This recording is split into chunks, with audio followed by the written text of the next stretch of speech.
Hello, and welcome to the Rang Rouge unit of the week. And today we're taking a look at the M40A1. Throughout the 40s and 50s, recoilless rifles ended up becoming quite popular within a lot of militaries, with traditional anti-tank guns just getting way too big to actually maneuver around with infantry squads for actual anti-tank usage. Recoilless rifles were a good solution, as they're more lightweight, they could still provide decent anti-tank capability with heat-based warheads, and also provide anti-infantry capability if you load up some high explosive shells. The M40 recoilless rifle would enter into service in 1955, developed by the United States, but would see usage in pretty much the majority of conflicts throughout, well, the Cold War up to today, by a lot of countries. It'd also be mounted on a variety of vehicles. I think one of the more cooler examples is one of the greatest vehicles ever made, the M50 Ontos, which had 6 of these rifles mounted onto it. However, there is a second component to this rifle. On top of the M40 is another gun, the M8C 50 caliber spotting rifle, which is mainly used to help judge the trajectory and to make hopefully your first actual shot with the recoilless rifle more accurate by shooting a 50 caliber towards a target you want to hit. I guess you could also use the 50 cal to try and actually hit the target if you're so inclined. I also do want to note there's a slight error with the Eugene model of this game. In game they say it shoots 90mm rockets, but in actuality this one would be shooting 106mm rockets. And even in one of their previous dev blogs, they did state, yeah, this shoots 106mm rockets. So please fix Eugene. In-game, the M40A1 is a 35-point recoilless rifle unit available to the 2nd Panzer Grenadier Division, the 5th Panzer Division, and Sud.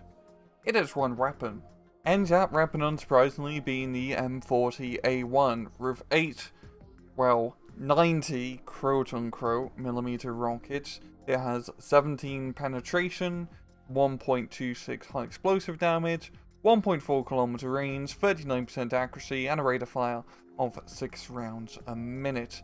It's a pretty decent cheap weapons platform. You have enough AP to deal with a lot of light vehicles and medium tanks. You have some high explosive capability to deal with infantry. Of course, isn't exactly a howitzer gun in regards to that role, and you have pretty middling range as well. Overall the stats aren't great, but they're also not terrible. Down to the miscellaneous stats, it has a 2-man crew, you can't advance deploy it, has normal optics, a speed of 20 km an hour, and good stealth.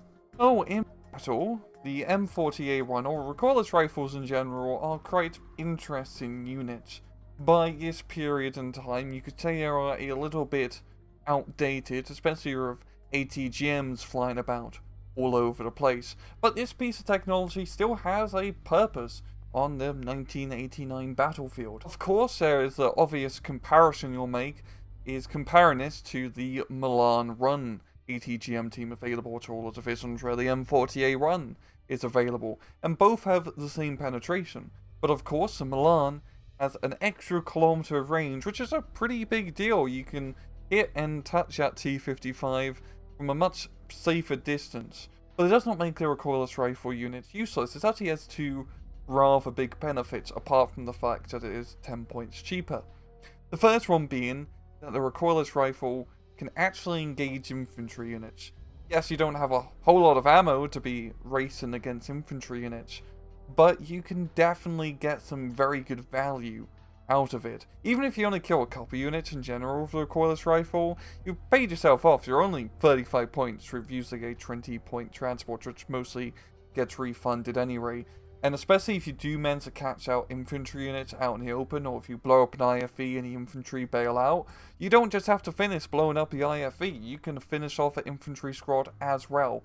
Now, I've seen multiple times where recoilless rifles really prove to be a key factor in stopping an infantry push hitting a town. But also, the second and kind of hidden benefit is the travel time. The problem with ATGMs is, well, it takes quite a while for the ATGM to hit the target, and that's a lot of time for rail counter fire to hit you, especially if a Milan run team, which is quite susceptible to getting blown up. The recoilless rifle, you shoot the rocket, and then rail, whatever happens is in God's hand at that point. And that can be very beneficial in regards to setting up ambushes, as you've probably seen this countless times. You shoot your ATGM teams, but they just get suppressed or killed before they even hit the target, meaning they don't really get any damage done. Yes, the recoilless rifle has worse range, but if you get into that range, there's a very good chance that tank will get hit one way or another. It is definitely a worthwhile unit to take in the Panzergrenadier Division and Süd Division, as you have a lot of infantry slots available for you.